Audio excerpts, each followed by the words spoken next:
Hello viewers, welcome to my channel. I am Rashmi, your maths teacher. तो इस video में आज हम देख रहे हैं क्लास 9th के लिए जो भी सिलेबस आपका रिड्यूस हुआ है उसके बारे में हम यहाँ पे बात करेंगे। तो मैं आपको लास्ट ईयर का सिलेबस भी दिखा रही हूँ और उसके कंपैरिजन में इस ईयर का सिलेबस भी दिखा रही हूँ ताकि आपको आइडिया लग जाएगा कि इस ईयर हमारा कौन सा हमारे जो टॉपिक्स हैं या जो हमारे चैप्टर्स हैं उनमें से कौन कौन सा टॉपिक हमें यहाँ पे नहीं पढ़ना है। तो ये सिर्फ सीबीएसई बोर्ड का के अंदर आपका रिड्यूस हुआ है। तो स्टेट बोर्ड के लिए आपको स्टेट बोर्ड की साइट पे देखना पड़ेगा।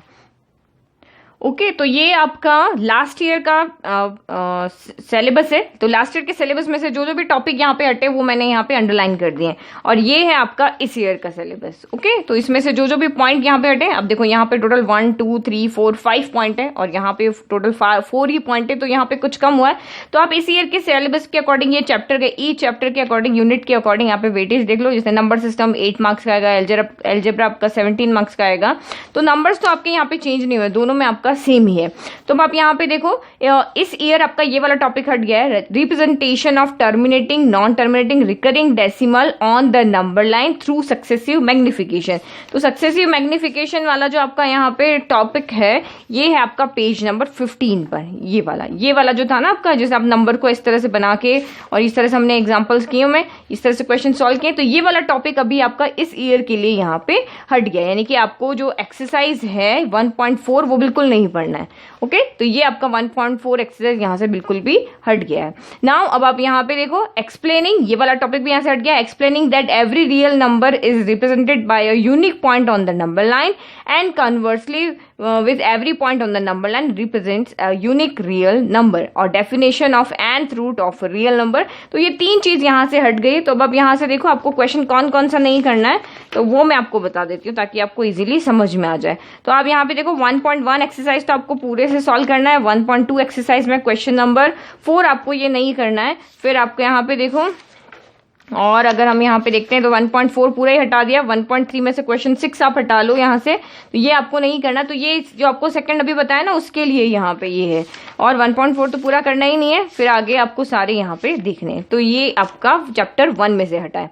नाउ नेक्स्ट आप यहाँ पे देखो पॉलिनोमियल में से, तो पॉलिनोमियल में आपको चैप्टर में नहीं पढ़ना है motivate and state the remainder theorem with examples and statement and proof of the factor theorem. तो रिमाइंडर थ्योरम आपको पूरा ही नहीं पढ़ना, उससे रिलेटेड क्वेश्चन भी आपको यहाँ पे नहीं सॉल्व करना है। लेकिन फैक्टर थ्योरम के अंदर आपको उस फैक्टर थ्योरम का स्टेटमेंट और प्रूफ ओनली ये नहीं आएगा। तो ये देखो ये हमारा पेज नंबर 35 से यहाँ से रिमाइंडर थ्योरम स्टार्ट हो रही है। तो ये आपको पूरा टॉपिक यहाँ से छोड़ देना, ये बिल्कुल भी नहीं पढ़ना। ये आपकी यहाँ पे आएगी रिमाइंडर थ्योरम इस तरह करके, ये यहाँ पे ये रिमाइंडर थ्योरम है। तो इससे रिलेटेड आपको यहाँ पे ना क्वेश्चन करने हैं, इस तरह का कोई एग्जाम्पल जो है वो नहीं करना है। ये एग्जाम्पल्स आपको सारे नहीं करने हैं।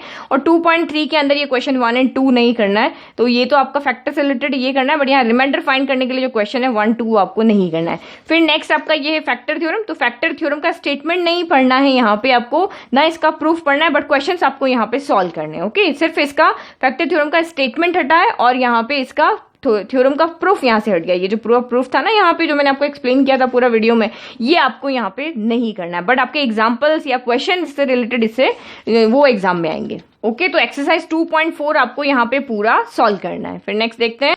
तो आपके बहुत सारे फॉर्मूलाज है इसके अंदर। तो जो लास्ट फॉर्मूला मैंने आपको पढ़ाया था, तो सबसे बड़ा फॉर्मूला है a cube plus B cube plus C cube minus 3abc वाला। तो ये फॉर्मूला भी आपको यहाँ पे नहीं पढ़ना है। जो आपका पेज नंबर 48 पे जो है ना आइडेंटिटी 8, ये आपको नहीं पढ़ना है और इससे रिलेटेड कोई भी क्वेश्चन भी यहाँ पे नहीं करना। तो अब एग्जाम्पल नंबर 25 को यहाँ क्रॉस कर लो और क्वेश्चन नंबर 11 12 13 14 जो भी आपकी इस आइडेंटिटी से a cube plus B cube plus C cube identity से रिलेटेड है वो सारे क्वेश्चन भी आपको यहाँ पे नहीं करने। इस आइडेंटिटी से रिलेटेड कोई भी क्वेश्चन नहीं करना और उस आइडेंटिटी को भी आपको यहाँ पे नहीं पढ़ना है। फिर नेक्स्ट आपका यहाँ पे चैप्टर 3 आपका कोऑर्डिनेट ज्योमेट्री है। बुक के अकॉर्डिंग बता रही हूँ, 1 2 बता दिया। बुक में आपका 3rd चैप्टर है कोऑर्डिनेट ज्योमेट्री। तो कोऑर्डिनेट ज्योमेट्री आपको पूरा करना है। इस चैप्टर में से आपका कुछ भी टॉपिक नहीं हटा है। ये आपका 10th के लिए भी इंपॉर्टेंट है क्योंकि एज इट इज 10th में भी आपका कोऑर्डिनेट ज्योमेट्री चैप्टर है। तो इसको आप अच्छे से पढ़ोगे तभी आप 10th वाले क्लास में जब जाओगे तो उस चैप्टर को अच्छे से समझ पाओगे। नाउ नेक्स्ट है लीनियर इक्वेशन इन 2 वेरिएबल। तो यहाँ पे आपके सिर्फ जो वर्ड प्रॉब्लम है वो हटी है, बाकी सारा टॉपिक आपका एज इट इज है। तो इसमें भी मैं आपको बता देती हूँ हूँ कि वर्ड प्रॉब्लम, जैसे कि ये देखो 4.1 के अंदर जैसे क्वेश्चन है ना, the cost of a notebook is twice the cost of a pen, तो इस तरह के क्वेश्चन आपको यहाँ पे नहीं करने हैं। ओके, तो इस तरह के तो क्वेश्चन आपके ज्यादा यहाँ है भी नहीं, ऐसे सिंपल सिंपल क्वेश्चन ही है आपके, तो ये चीज आपको यहाँ पे नहीं करनी। ओके, तो ये चैप्टर भी आपका पूरा ही है, बस वर्ड प्रॉब्लम को आपको नहीं देखना है। फिर आपका फोर्थ मैंने आपको बता ही दिया, कोऑर्डिनेट ज्योमेट्री हो गया।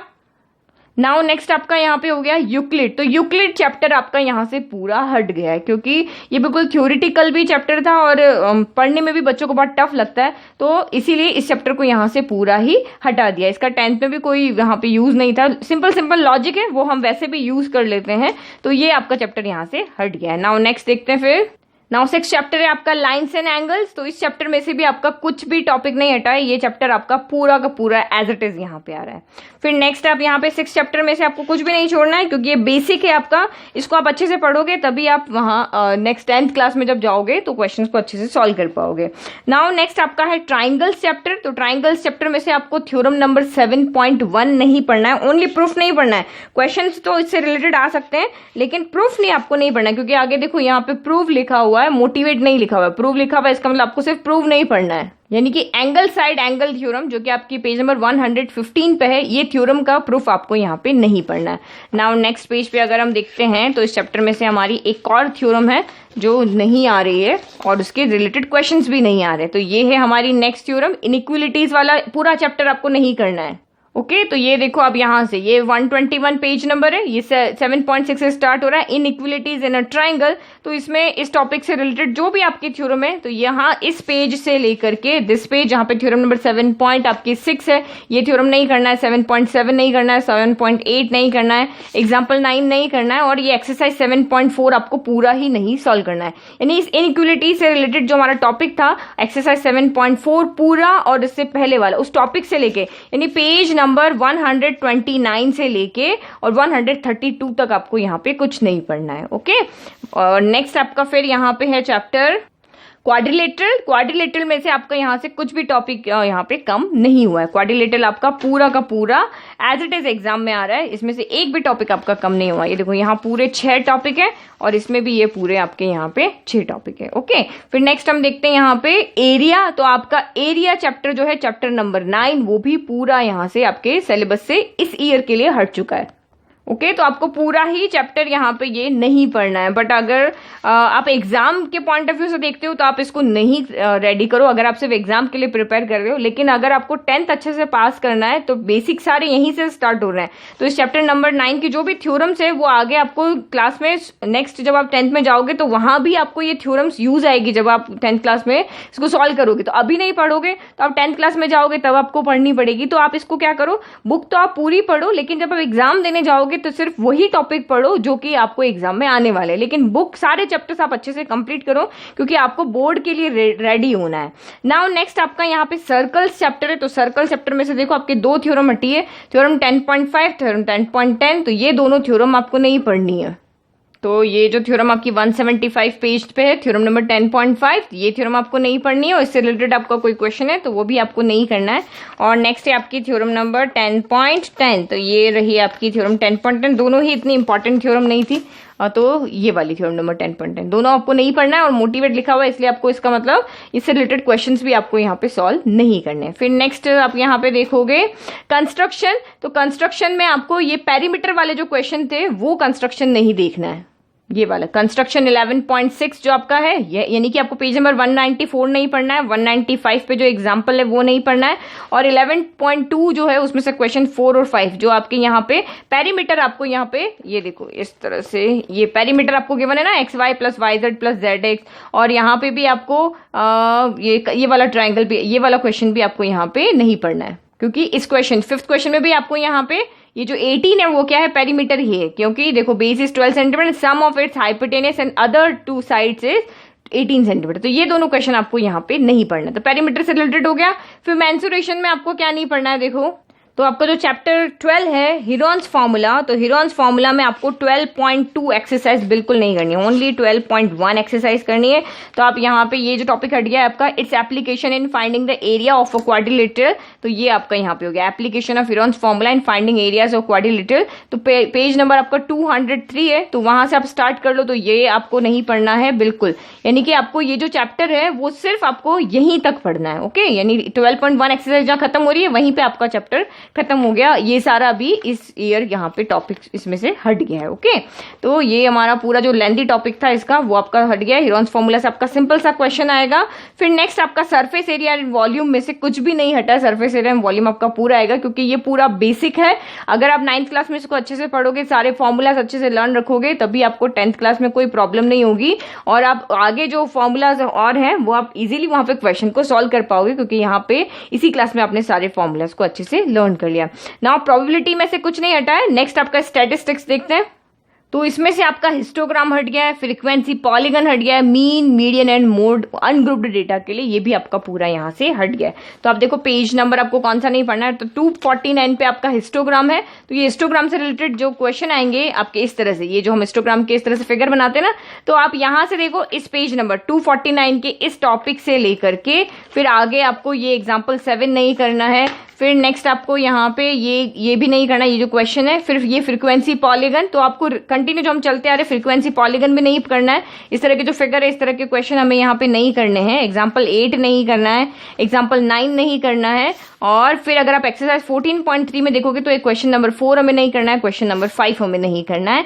6, 7, 8, 9 यानी 4 से लेके 9 तक आपको कोई क्वेश्चन नहीं करना है। फिर आपको मीन मोड मीडियन यहाँ पे अनग्रुप्ड के डेटा के लिए था, तो ये मेजर ऑफ सेंट्रल टेंडेंसी वाला टॉपिक भी आपको पूरा यहाँ पे नहीं करना। तो मैं इस बुक में यानी इस चैप्टर के लिए आपको सिर्फ और सिर्फ यहाँ पेज नंबर यहां तक ही पढ़ना। 253 का जो पेज नंबर है ना, उसी फ्रीक्वेंसी पॉलीगन के ऊपर ऊपर जो टॉपिक है वहीं तक पढ़ना है। फ्रीक्वेंसी पॉलीगन से लेकर के लास्ट तक आपका पूरा ही यहां से टॉपिक हट गया। सिर्फ 14.3 एक्सरसाइज में क्वेश्चन 1, 2, 3 आपको सॉल्व करना है। ओके, बाकी आपका पूरा यहां से हट गया है। बट अब मीन मोड मीडियन तो आपके आगे भी आएंगे क्लास में, 10th क्लास में अगर आप जाओगे तो वहां भी आपको ये टॉपिक आएंगे। तो अच्छा है आप इसको रेडी कर लो ताकि आपको थोड़े से बेसिक यहाँ पे क्लियर हो जाए।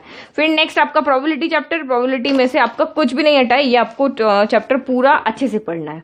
ओके, तो अब आप यहाँ पे देखो, या तो आप क्या करो इसका स्क्रीनशॉट ले लो ये वाला, कि आपको, क्योंकि इसमें से आपको ये जो पिछले साल का जो आपका यहाँ पे सिलेबस है, इससे आपको आइडिया लग रहा है कि आपके कौन कौन से टॉपिक हट रहे हैं। अगर आप इस साल का देखोगे तो आपको पता ही नहीं चलेगा कि, क्योंकि बुक तो आपकी इसी सिलेबस के अकॉर्डिंग है। तो आप यहाँ पे क्या कर लो, या तो इसको नोट डाउन कर लो या इसका स्क्रीनशॉट लेके और इसके प्रिंट आउट निकलवा लो, ताकि, या फिर बुक में टिक कर लो ये टॉपिक आप बुक के सामने लिख दो, इस चैप्टर के सामने ये लिख दो ये वाला टॉपिक हमारा नहीं आ रहा है, ताकि आपको ध्यान रहे कि हमें एग्जाम के लिए प्रिपरेशन के लिए ये नहीं पढ़ना है। बट आपको मैं कहूंगी कि आप पूरी बुक को एक बार अच्छे से सॉल्व करो, ताकि आपको 10th क्लास में जाके कोई प्रॉब्लम ना आए और आपको फिर से कुछ यहाँ से बेसिक के लिए फिर से आना पड़े। ओके, तो अभी आप यहाँ पे लिखते जाओ अपनी चैप्टर के, वहीं पे आप लिख लो कि मेरा ये टॉपिक यहाँ पे नहीं आ रहा है। ओके, अदरवाइज आप सीबीएसई की साइट पे जाओगे, cbse.academic.nic.in के ऊपर, तो वहां पे भी आपको ये पूरा का पूरा इसी तरह से वहां पे मिल जाएगा। तो वहां पे आपको पीडीएफ फॉर्म में मिल जाएगा, तो पीडीएफ आप वहां से निकाल के और इसका प्रिंट आउट लेना चाहते हो तो भी इसको ले सकते हो। ओके, तो ये मैंने आपको यहाँ पे दिखा दिया पूरा आपका जो जो टॉपिक हटा है। और आपको अगर ये जो इस ईयर का सिलेबस अगर आपको देखना है तो वो भी मैं आपको दिखा देती हूँ। तो इससे आपको आइडिया नहीं लग रहा है कि कौन कौन से टॉपिक हटे हैं, बस ये आपका सिलेबस है जो आपको पढ़ना है। ओके, तो ये आपका ये फर्स्ट चैप्टर का हो गया, सेकंड का हो गया, अलजेब्रा आपकी यहाँ से हो गई, नंबर सिस्टम हो गया, अलजेब्रा में आपका एक यहाँ पे ये रहा सेकंड चैप्टर। फिर आपका ये हो गया कोऑर्डिनेट ज्योमेट्री। फिर हमारा यहाँ से 5th चैप्टर तो वैसे ही हट चुका है। फिर ये आपके 2 हो गए। फिर आप यहाँ से देखो पीछे यहाँ से, ठीक है। तो ये आपका इस ईयर का सिलेबस, ओनली इसी ईयर का सिलेबस है, अदरवाइज तो आपको पूरी बुक को पढ़ना ही है। ओके, तो इसी सिलेबस के अकॉर्डिंग एग्जाम के लिए रेडी होना है। बट मेरा कहना है कि आप पूरा सिलेबस पढ़ो, ताकि आप एग्जाम के लिए नहीं बट नेक्स्ट ईयर, क्योंकि मेन तो आपका बोर्ड है, 10th में स्कोर करना है अच्छे से, तो उसके लिए अपने आप को प्रिपेयर रखो। Thank you.